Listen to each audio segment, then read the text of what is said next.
Hello and welcome to all of you in this fourth lecture of mine on the Indian Evidence Act 1872. भारतीय साक्ष्य अधिनियम 1872 के इस चौथे लेक्चर में आप सभी का स्वागत है। आशा करती हूँ आप लोग सभी भली प्रकार से हैं और मैंने जिस तरह से अपने पूर्व के वीडियोस में बतलाया था कि डिस्क्रिप्शन बॉक्स में मैंने 2 लिंक साझा किए हैं, जिनमें से एक में अंग्रेजी में भारतीय साक्ष्य अधिनियम उपलब्ध है और दूसरे में हिंदी में भारतीय साक्ष्य अधिनियम 1872 उपलब्ध है। उम्मीद करती हूँ कि आप लोगों ने उस लिंक को एक्सेस किया होगा और उसे अपने पास कहीं ना कहीं सेव भी कर लिया होगा, अगर उसका प्रिंट आउट नहीं लिया है अभी तक आपने तो आज इस लेक्चर में मैं आप लोगों के साथ में तथ्य के संबंध में कुछ बात करूंगी। तथ्य, जैसा कि हम सभी जानते हैं कि तथ्य ही होते हैं, फैक्ट्स ही होते हैं जिनको न्यायालय में साबित करना पड़ता है। अगर हमारा कोई विवाद है या अगर हमारी कोई बात है जिसको कि हम चाहते हैं कि न्यायालय उस बात को माने, तो वह तथ्य के रूप में ही होगी और उस तथ्य को ही हमें न्यायालय में प्रस्तुत करना होगा। अब यहाँ ध्यान देने योग्य बात यह भी है कि उस तथ्य को साबित करने के लिए हमें कुछ अन्य तथ्यों का सहारा लेना पड़ेगा। तो अब वो तथ्य जो होते हैं वो साक्ष्य के रूप में होते हैं, इसलिए हम उनको साक्ष्य कहते हैं, क्योंकि वो हम जिन तथ्यों को अलीज कर रहे हैं या जिनकी हम मांग कर रहे हैं, उन तथ्यों को साबित करने के लिए हम साक्ष्य का सहारा लेंगे। तो ये तथ्य क्या होते हैं, आज हम इसके बारे में बात करेंगे कि तथ्य भारतीय साक्ष्य अधिनियम 1872 में किस तरह से परिभाषित है। तो आइए आज की इस जानकारी को शुरुआत करते हैं। तो सबसे पहले आज के इस छोटे से लेक्चर में आप लोगों को मैं क्या क्या बतलाने वाली हूँ। पहला तो है फैक्ट, यानी कि तथ्य। भारतीय साक्ष्य अधिनियम में इसको किस तरह से परिभाषित किया गया है, how is it defined in Indian evidence act. उसके बाद में डिफरेंस, जो आप देख रहे हैं मैंने लिखा है अंतर, मानसिक तथा भौतिक तथ्यों के बीच में, फिजिकल एंड मेंटल फैक्ट के बीच में क्या डिफरेंस है। तो फैक्ट और जो दो तरह के फैक्ट्स होते हैं, एक फिजिकल और मेंटल, उनमें क्या अंतर है। और उसके बाद में एक और अंतर का बिंदु मैंने आप लोगों के लिए लिया है और वह है difference between evidence and fact. अंतर जानेंगे हम साक्ष्य और तथ्य के बीच में। अब साक्ष्य क्या होता है ये तो हम पूर्व के वीडियोस में देख ही चुके हैं, तो आज एविडेंस और फैक्ट में क्या अंतर है इसको थोड़ा सा जानने का भी प्रयास करेंगे। जी, जैसा आप देख सकते हैं कि तथ्य यानी फैक्ट शब्द को भी धारा 3 के अंतर्गत ही डिफाइन किया गया है। भारतीय साक्ष्य अधिनियम की धारा 3 परिभाषाओं की धारा है और इसमें हर शब्द के लिए अलग अलग क्लॉजेस यानी अलग अलग खंडों का इस्तेमाल नहीं किया गया है। तो फैक्ट शब्द को भी सेक्शन 3 के अंतर्गत ही परिभाषित किया गया है। परिभाषा है, fact means and includes anything, state of things or relation of things capable of being perceived by the senses। तथ्य से अभिप्रेत है और उसके अंतर्गत आती है ऐसी कोई वस्तु, वस्तुओं की अवस्था या वस्तुओं का संबंध जो इंद्रियों द्वारा बोधगम्य हो। And secondly, any mental condition of which any person is conscious। कोई मानसिक दशा जिसका भान किसी व्यक्ति को हो।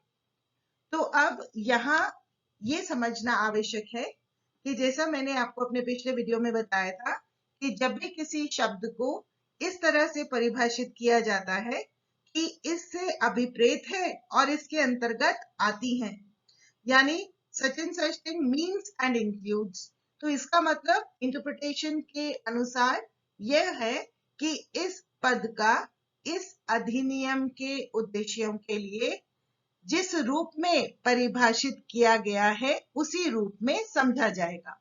In the manner in which this term has been defined here, it will mean only this thing in the for the purposes of this act, in this act, wherever this word appears, जहां भी ये शब्द आएगा। तो सीधा सा अर्थ है कि भारतीय साक्ष्य अधिनियम के उद्देश्यों के लिए तथ्य का यही अर्थ होगा जो कि यहाँ परिभाषा में दिया गया है। मतलब कि ये परिभाषा अपने में परिपूर्ण है। It is a complete definition, जहां तक कि भारतीय साक्ष्य अधिनियम का प्रश्न है। अब आप देख रहे हैं कि जैसे मैंने पहले भाग में लिखा है फिजिकल यानी कि भौतिक, तो कोई भी वस्तु या वस्तुओं की अवस्था या वस्तुओं का संबंध इस तरह से है जो कि इंद्रियों द्वारा बोधगम्य हो। अब इंद्रियां कौन सी होती हैं? तो हम सभी जानते हैं हमारी 5 इंद्रियां होती हैं, 5 सेंसेस हमारी होती हैं, है ना। तो जैसे कि मान लीजिए कहीं कोई चीज अमुक स्थान में अमुक क्रम से रखी हुई है, व्यवस्थित है, वो एक तथ्य है। कि आपके क्लासरूम में जो टेबल्स हैं और चेयर्स हैं वो एक पर्टिकुलर क्रम में रखे हुए हैं, ये सारे के सारे एक तथ्य होते हैं। इनको हम देखते हैं, यानी अपनी देखने की जो इंद्रिय है उसका इस्तेमाल करते हैं, तो वो हमारे लिए एक तथ्य है। किसी के लिए भी वो एक तथ्य होंगे, है ना।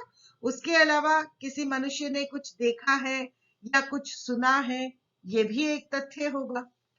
उसके अलावा किसी मनुष्य ने कोई शब्द कहे हैं तो वो भी एक तथ्य है। यानी इन 5 इंद्रियों की सहायता से जो कुछ भी हम ग्रहण करते हैं, बोधगम्य जिनका बोध हमें होता है, which are being perceived by the senses, they are physical facts।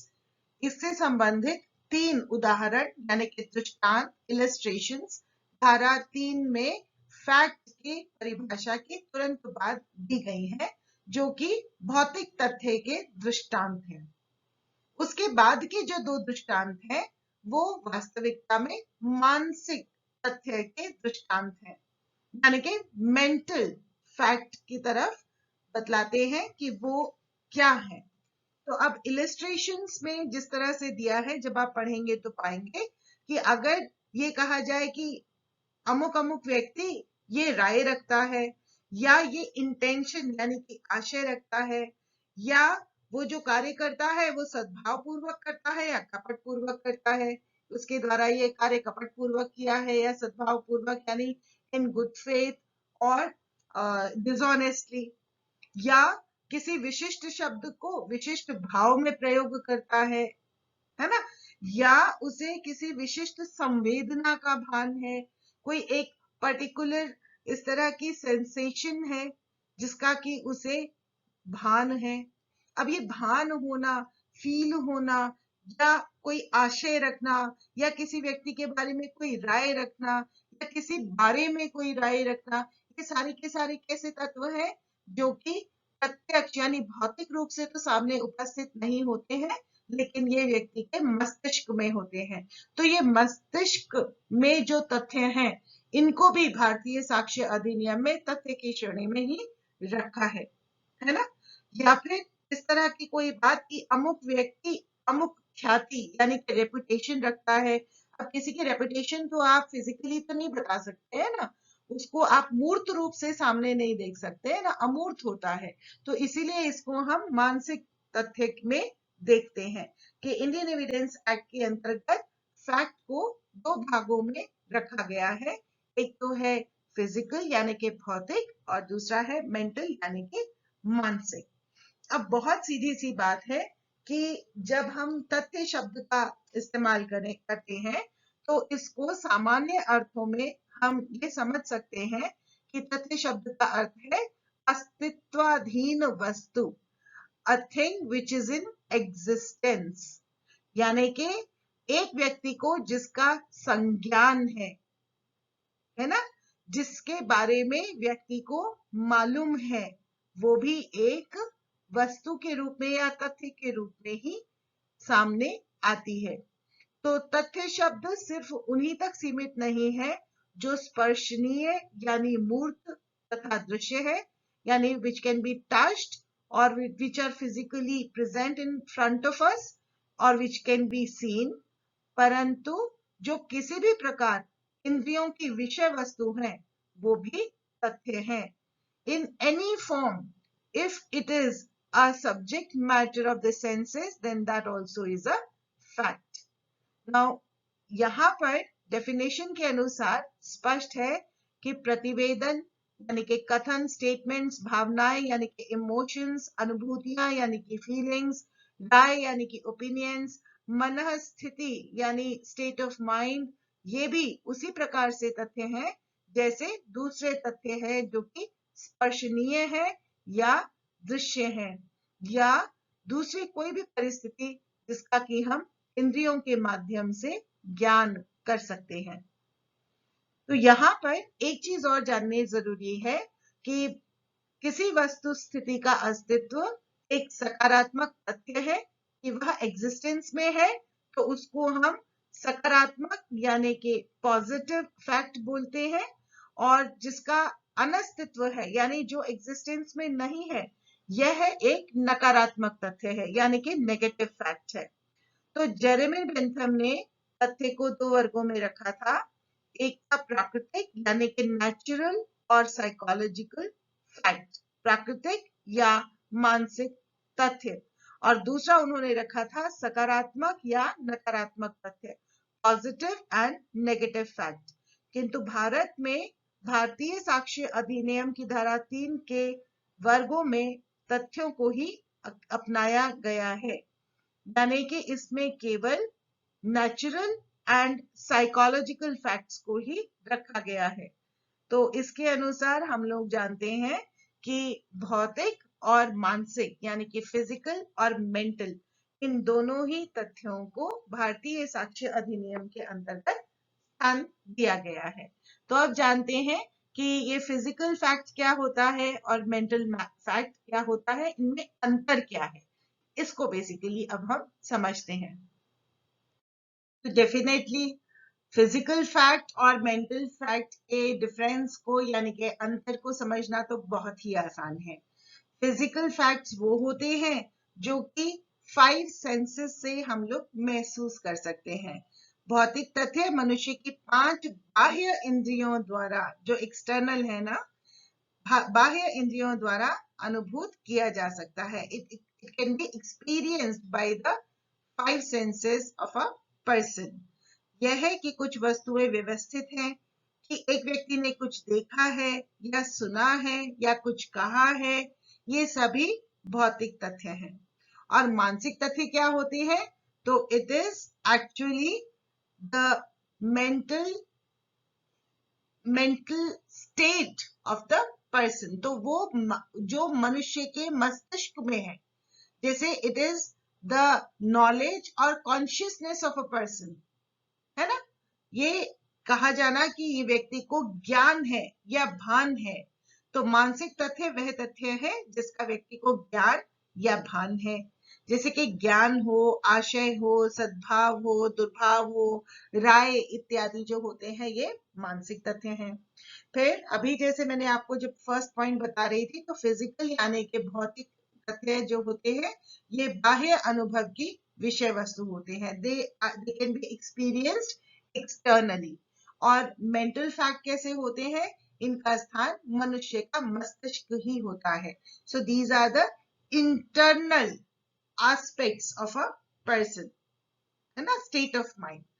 और उसके बाद में जो भौतिक साक्ष्य यानी फिजिकल साक्ष्य हैं, they can be proved by direct evidence. इन तथ्यों को प्रत्यक्ष रूप से साबित किया जा सकता है, जबकि जो मेंटल फैक्ट्स हैं, they can not be proved by direct evidence, they can B only inferred, and that inference also will be only by the conduct. That is to say that they can be proved only indirectly.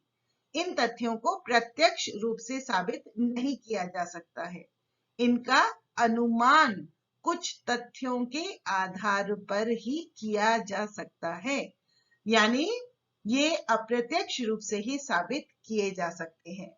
अब इसमें बहुत सीधी सी बात है कि किसी व्यक्ति के आचरण के द्वारा उसके मानसिक स्थिति का या उसके मानसिक तथ्य का पता चल सकता है। तो इन्हें अप्रत्यक्ष रूप से ही हम साबित कर सकते हैं, इन्हें प्रत्यक्ष रूप से साबित नहीं कर सकते। जैसे कि अगर हम ये कहें कि अमुक व्यक्ति उस समय बहुत ज्यादा डरा हुआ था, तो अब ये डरा हुआ तो उसकी मनोदशा हुई ना, उसके मन की दशा है, उसके मस्तिष्क की दशा है। तो अब इसको हम किस तरह से बतला सकते हैं, साबित कर सकते हैं या साक्ष्य के रूप में प्रस्तुत कर सकते हैं कि ये बहुत ज्यादा डरा हुआ था, इतना ज्यादा डरा हुआ था कि मैंने इसके माथे पर पसीना देखा था, ये पसीने से लथपथ था, या ये जब बोल रहा था तो ये ढंग से बोल भी नहीं पा रहा था। ऐसा इसके चेहरे पे जो भाव थे वो बिल्कुल इस तरह से थे जैसे ये बिल्कुल ही डरा हुआ हो, है ना।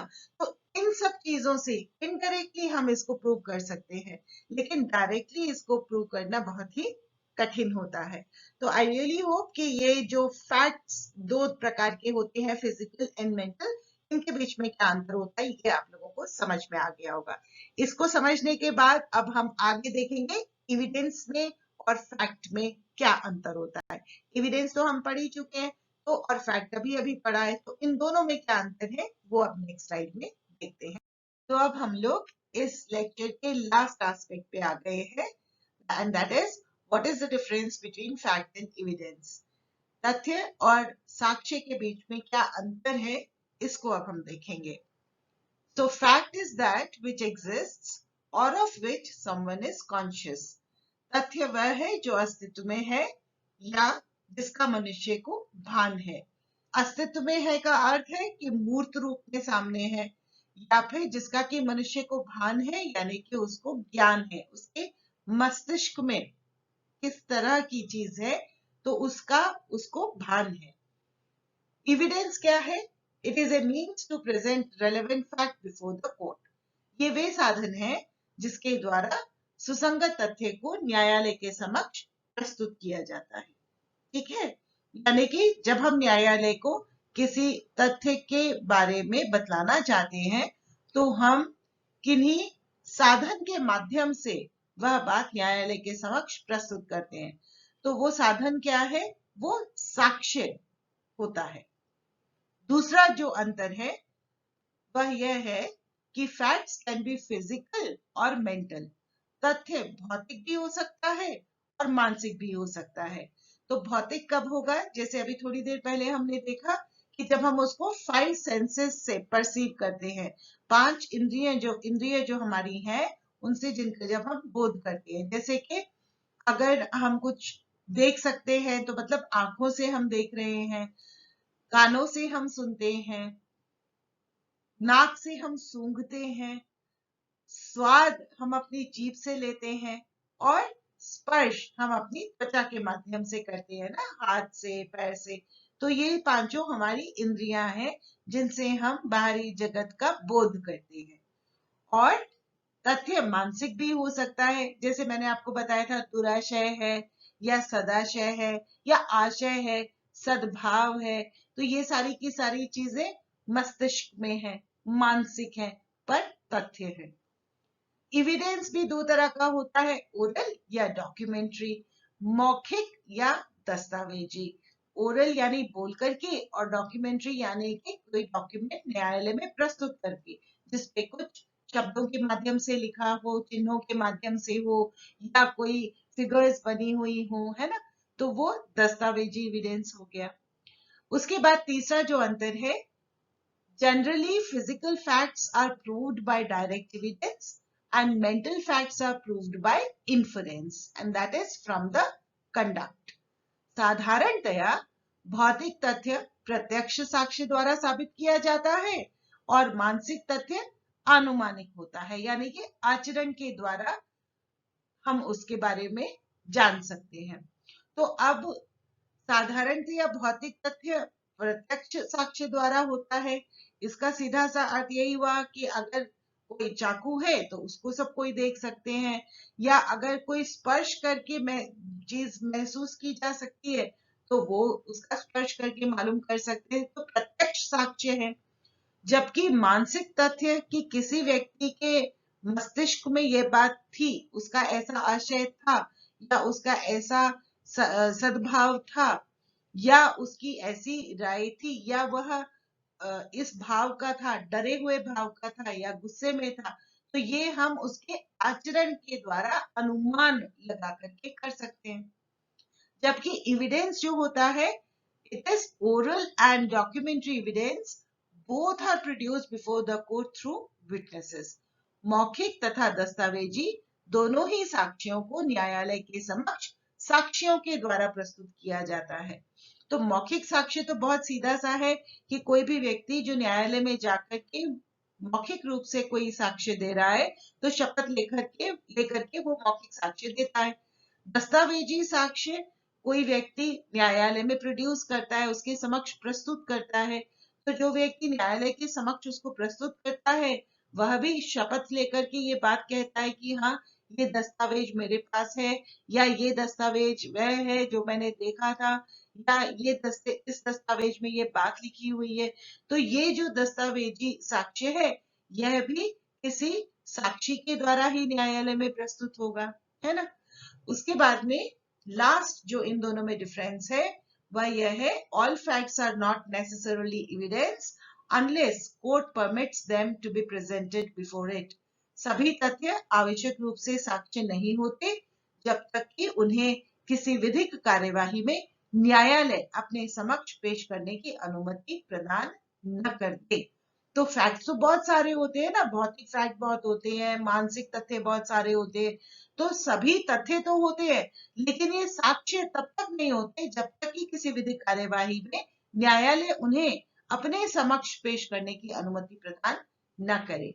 तो जब तथ्यों को न्यायालय अपने समक्ष प्रस्तुत करने की अनुमति दे देता है तो ऐसे तथ्य साक्ष्य हो जाते हैं। और इसीलिए all evidence include fact in some form. सभी साक्ष्य में किसी ना किसी प्रकार के तथ्य अवश्य होते हैं।